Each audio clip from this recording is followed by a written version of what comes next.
আসসালামু আলাইকুম। এটিএন বাজার গ্রামগঞ্জের খবরে সবাইকে স্বাগত জানাচ্ছি। আমি রোকসানা নাইফা। প্রথমে সংবাদ শিরোনাম। এবং তৃতীয় ধাপে বরিশাল ও চাঁপাইনবাবগঞ্জে রোববারে উপজেলা পরিষদ নির্বাচন ঘিরে জমজমাট প্রার্থীদের প্রচারণা। রাঙামাটির বিলাইছড়ির আওয়ামী লীগ নেতা সুরেশ কান্তি তঞ্চঙ্গা ও বাঘাইছড়িতে 7 নির্বাচনী কর্মকর্তা হত্যাকাণ্ডে জড়িতদের দ্রুত গ্রেফতার করে বিচারের আওতায় আনার দাবি জানিয়েছেন জেলা আওয়ামী লীগ নেতারা। দুটি হত্যাকাণ্ডের প্রতিবাদে জেলা আওয়ামী লীগ আয়োজিত বিক্ষোভ সমাবেশে কথা জানান তারা। এসব হত্যাকাণ্ডের ঘটনায় এখনও কোনো মামলা হয়নি বলে জানিয়েছে পুলিশ। রাঙামাটি প্রতিনিধি পুলক চক্রবর্তীর রিপোর্ট জানাচ্ছেন নুরসেলিনা শিউলি। সকালে জেলা প্রশাসন কার্যালয়ের সামনে আয়োজিত বিক্ষোভ সমাবেশে এর তীব্র প্রতিবাদ জানান তারা।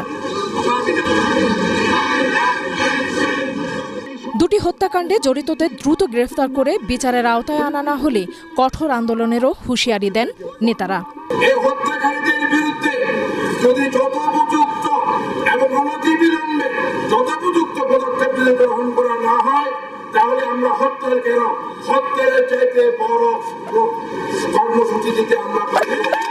একই সাথে পাহাড়ে অবৈধ অস্ত্র উদ্ধারে সাঁড়াশি অভিযান শুরুর দাবিও জানিয়েছেন তারা।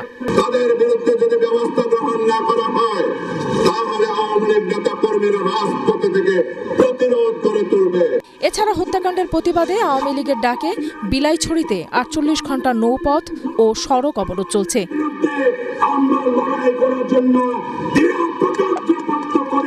এদিকে দুটি ঘটনায় এখনও কোনো মামলা হয়নি বলে জানিয়েছে স্থানীয় প্রশাসন। তবে 7 নির্বাচনী কর্মকর্তা হত্যার ঘটনায় পুলিশের পক্ষ থেকে একটি জিডি করা হয়েছে। এছাড়া বাঘাইছড়ি ও বিলাইছড়ি উপজেলার বিভিন্ন স্থানে নিরাপত্তা জোরদার করা হয়েছে বলে জানিয়েছে police. Bureau report, ATN Bangla. পার্বত্য চট্টগ্রামের সন্ত্রাসী হামলার সাথে নির্বাচনের কোনো সম্পর্ক নেই বলে মন্তব্য করেছেন আওয়ামী লীগের ভারপ্রাপ্ত সাধারণ সম্পাদক মাহবুবুল আলম হানিফ। কুষ্টিয়া কালেক্টরেট চত্বরে বঙ্গবন্ধু শেখ মুজিবুর রহমানের মুরালের ভিত্তিপ্রস্তর স্থাপন শেষে সাংবাদিকদের প্রশ্নের জবাবে তিনি মন্তব্য করেন, পাহাড়িদের অভ্যন্তরীণ কোন্দলের কারণে সংঘর্ষের সাথে নির্বাচনের সংশ্লিষ্টতা খোঁজা রাজনৈতিক দেউলিয়াত্বের বহিঃপ্রকাশ বলেও মন্তব্য করেন মাহবুবুল আলম হানিফ। পাহাড়িদের আভ্যন্তরীণ কোন্দলটাকে যারা নির্বাচনের সঙ্গে গুলিয়ে ফেলে, আসলে তারা এই শান্তিপূর্ণ নির্বাচনের পরিবেশ থেকে নিজেরা হতাশ, তাদের রাজনৈতিক দলীয়পূর্ণতাই প্রকাশ করেছে। নদী ভাঙন ঠেকাতে নাব্যতা ফিরিয়ে আনতে সরকার নদী খনন এবং তীর রক্ষায় 22 কোটি টাকার প্রকল্প হাতে নিয়েছে বলে জানিয়েছেন পানি সম্পদ প্রতিমন্ত্রী জাহিদ ফারুক। কুড়িগ্রামের রৌমারী, রাজীবপুর ও উলিপুর উপজেলার ব্রহ্মপুত্র নদবেষ্টিত কয়েকটি ভাঙন এলাকা পরিদর্শনকালে তিনি কথা জানান।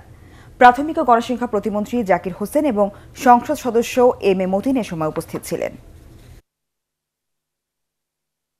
টেকনিক্যাল কমিটি আসে, ওরা দেখে সার্ভে করে কি ধরনের ব্যবস্থা গ্রহণ করতে হবে, কোনটা ইমিডিয়েটলি করতে হবে, কোনটা পার্মানেন্টলি করতে হবে, কোনটা টেকসই হবে, এটা ওনারা বিবেচনা করে আমাদেরকে দিলে পরে আমরা এটা তড়িৎ ব্যবস্থা গ্রহণ করব।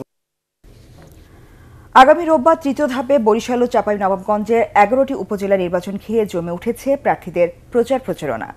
তবে বরিশালের অধিকাংশ উপজেলায় চেয়ারম্যানরা বিনা প্রতিদ্বন্দ্বিতায় নির্বাচিত হওয়ায় এই নিয়ে ভোটারদের আগ্রহ তেমন নেই। তবে এসব এলাকায় অভিযোগ পাল্টা অভিযোগ রয়েছে অন্য প্রার্থীদের মধ্যে। বরিশাল থেকে হুমায়ুন কবির ও চাঁপাইনবাবগঞ্জ থেকে নাসিম মাহমুদের রিপোর্ট জানাচ্ছেন বিপ্লব রায়।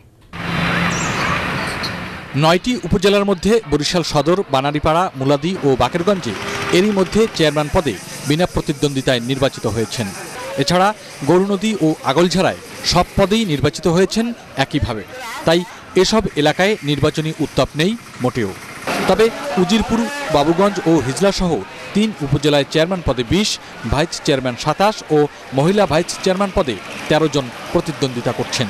এসব এলাকায় বিএনপি সহ অন্যান্য অধিকাংশ বিরোধী দল নির্বাচনে অংশ না নিলেও আওয়ামী লীগের বিদ্রোহী প্রার্থী রয়েছেন একাধিক।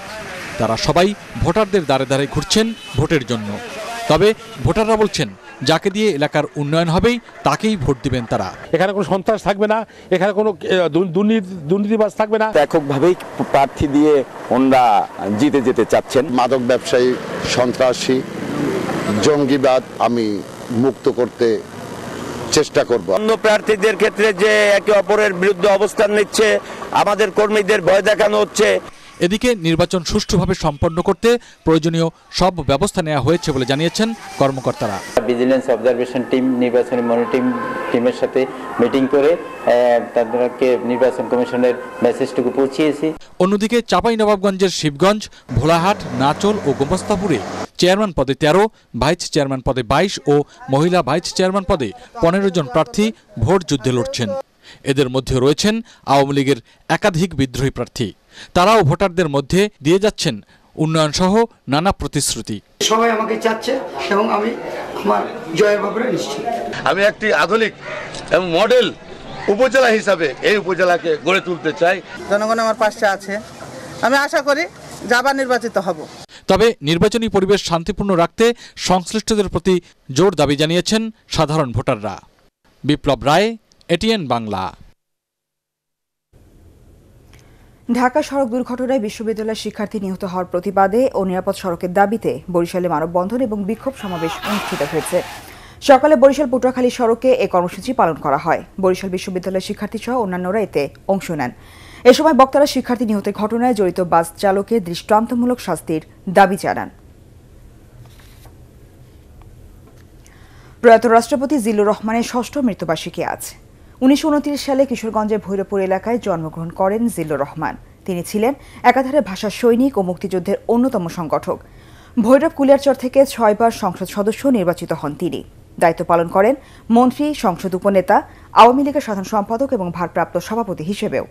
2009 সালের 12 ফেব্রুয়ারি 19তম রাষ্ট্রপতি হিসেবে শপথ গ্রহণ করেন জিল্লুর রহমান।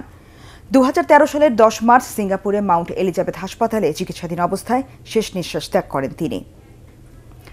দিনটি উপলক্ষে ভৈরবপুর উপজেলা আওয়ামী লীগ ও অঙ্গ সংগঠন সহ বিভিন্ন সামাজিক সাংস্কৃতিক প্রতিষ্ঠান নানা কর্মসূচি পালন করছে। কুমিল্লা ভিক্টোরিয়া সরকারি কলেজের ইতিহাস বিভাগের ছাত্রী সোহাগী জাহান তনু হত্যার 3 বছর আজ, কিন্তু এখনও হত্যাকারীদের শনাক্ত কিংবা মামলা তদন্তের কোনো অগ্রগতি নেই বলে অভিযোগ নিহতের স্বজন ও সহপাঠীদের। এদিকে হত্যাকাণ্ডে জড়িতদের অবিলম্বে বিচারের দাবিতে কলেজের প্রশাসনিক ভবনের সামনে মানববন্ধন করেছেন তনুর সহপাঠীরা। এছাড়া তার আত্মার মাগফিরাত কামনায় মিলাদ মাহফিলের আয়োজন করে কলেজ থিয়েটারের কর্মীরা। 2016 সালের 20 মার্চ সন্ধ্যায় কুমিল্লা সেনানিবাসের একটি বাসায় টিউশনি করতে গিয়ে নিখোঁজ হন সোহাগী জাহান তনু। পরে তাদের বাসার কাছে সেনানিবাসের ভেতরে একটি জঙ্গল থেকে তনুর মরদেহ উদ্ধার করা হয়। এই ঘটনায় তার বাবা ক্যান্টনমেন্ট বোর্ডের অফিস সহায়ক ইয়ার হোসেন বাদী হয়ে অজ্ঞাতনামা আসামিদের বিরুদ্ধে মামলা করেন।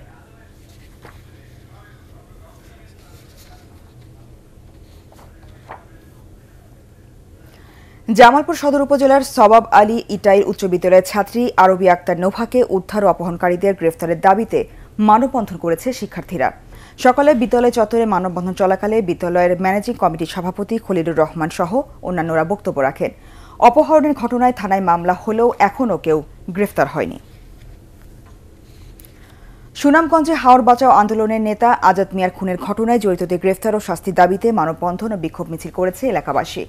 সকালে সদর উপজেলার মোল্লাপাড়া ইউনিয়নের বেদগঞ্জ বাজারে এ মানববন্ধন করা হয়। মানববন্ধনে কয়েকটি গ্রামের হাজারো মানুষ অংশ নেন।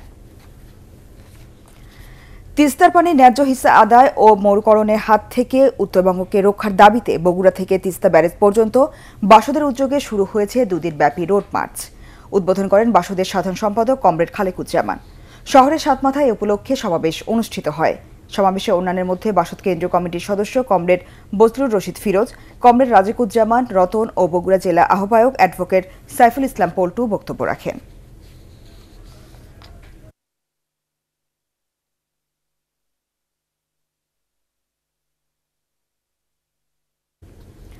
সিলেকশন গ্রেড বাস্তবায়নের দাবিতে রংপুরে মানববন্ধন ও ঘেরাও কর্মসূচি পালন করেছে নার্সেস অ্যাসোসিয়েশন ও স্বাধীনতা নার্সেস পরিষদ।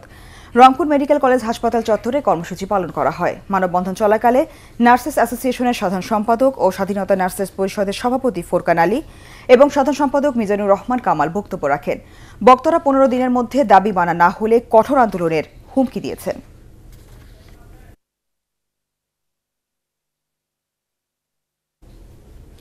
জাতীয় শিক্ষা সপ্তাহ উপলক্ষে সিরাজগঞ্জ জেলা প্রাথমিক শিক্ষা অফিস প্রাঙ্গণে অনুষ্ঠিত হল 2 দিনব্যাপী শিক্ষা উপকরণ মেলা।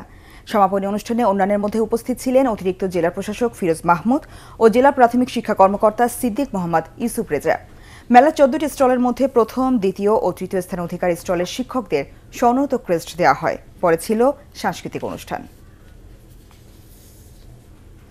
পরবর্তী সংবাদ দেখার আমন্ত্রণ জানিয়ে এখনকার মতো শেষ করছি। এছাড়া এটিএন বাংলা সংবাদ ইউটিউবে দেখতে ব্রাউজ করুন www.youtube.com/ATN News। সাবস্ক্রাইব করে এটিএন বাংলার সাথেই থাকুন।